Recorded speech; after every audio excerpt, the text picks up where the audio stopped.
Can alcohol and fat loss go together? Now, I don't know about you, but when it comes to this time of year, I always feel like the beers start flowing. It moves into spring, the days are longer, the sun starts shining, and we're fast approaching summer. So whether that's the airport beer, the beer garden beer, the hanging out with your friends beer, the watching the sport beer, or any opportunity really to socialize and drink beer, it's gonna come at you thick and fast. However, you have a goal of dropping body fat.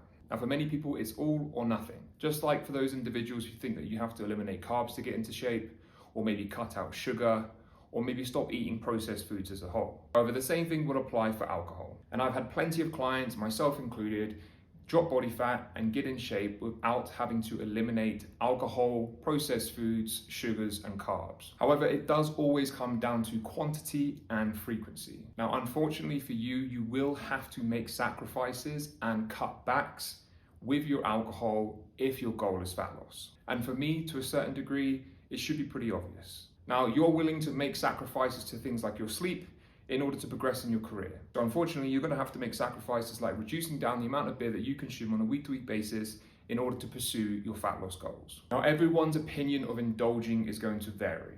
So for example, if I indulged in beers on the weekend, that could be anywhere in excess of 5 pints. Now, for someone else, that might be 2 pints, and for someone else, that might be in excess of 10 pints. Now, however, for you, you've got to find that sweet spot where you can ultimately reduce down that quantity and still make that week-to-week progress with your fat loss goals. And if you're finding at the end of any given week that you are still stuck in that plateau and you're not moving forward, then unfortunately you're going to have to refine what you're doing. And you need to be tactical about your choices. If you're someone who struggles to adhere to a diet because you're constantly feeling hungry, then maybe it's probably best not to be spending all your calories on empty calories like alcohol. Now, there's 3 specific things that you need to focus on when it comes to socializing, the weekends, and drinking alcohol. And that's preparing in advance, planning for the day, and then preparing for the day after. If you've got all of these 3 areas covered, there is no reason why you can't still include and enjoy your favorite beer while simultaneously dropping body fat. And when it comes to fat loss, to a certain degree, the king priority is total calories consumed. So despite what people are saying, even if you include alcohol into your calorie deficit, you can in fact still drop body fat. Now, the way in which your body metabolizes alcohol, yes, is very different to that of protein, carbs, and fat.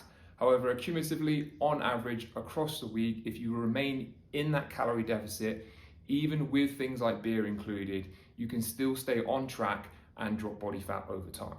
I typically, on average, drink maybe 1 to 2 times per week, either on a Friday, Saturday, or potentially a midweek drink if there is a significant social in place. However, how I go about preparing for those socials in fat loss is very different how I do it currently whilst I'm maintaining. And the amount of alcohol I can afford to consume on a week-to-week basis has to reduce in order to allow me to maximize my nutritional intake so I can actually stay adherent to my current calorie deficit and maximize my performance in the gym. And there's a significant difference between taking away, let's say 400 out of your 2,000 calories towards beer and trying to take 50%, so let's say 1,000 calories of my 2,000 calories towards beer.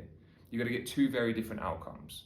One I can actually adhere to and still enjoy those couple of beers, and the other I'm really going to struggle to adhere to my plan because I'm going to be hungry all the time because, as I said, half my calories are being spent on empty calories like beer as opposed to good nutrient dense and high protein based foods. However, just like with things like sweets, chocolates, ice creams, or even takeaways, you can still include these things, but they always have to be on a reduced volume and reduced frequency basis as you're prioritizing this fat loss goal. And for me, I always see this as a good thing. I'm not promoting people to drink alcohol. However, I know people are still gonna do it, whether I talk about it or not. And one of the most significant changes that I see within my clients is that cumulatively over time, although they still enjoy drinking alcohol throughout all 3 phases of their body transformation and thereafter, is that because this is now a lifestyle change, that their overall alcohol consumption has reduced down. And now they are prioritizing more of their healthier habits, like with their food choices, like with their daily activity or their consistent exercise. For me, that's a win-win situation.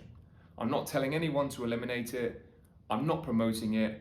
I'm just teaching people how to manage it better, to the point of where they don't feel like they have to eliminate their social life or eliminate the things that they enjoy in order to transform their body and lead a healthier and happier lifestyle. I've created a social checklist for fat loss to help you ensure that you are planning and preparing appropriately for your social events in order to biased and focus on your fat loss goals without completely eliminating your alcohol. And all you have to do is click the link below to check that out. And as always, guys, any other questions that you have for me, drop them in the comment section below or head over to my Instagram page at TA Fitness Online and drop me a direct message.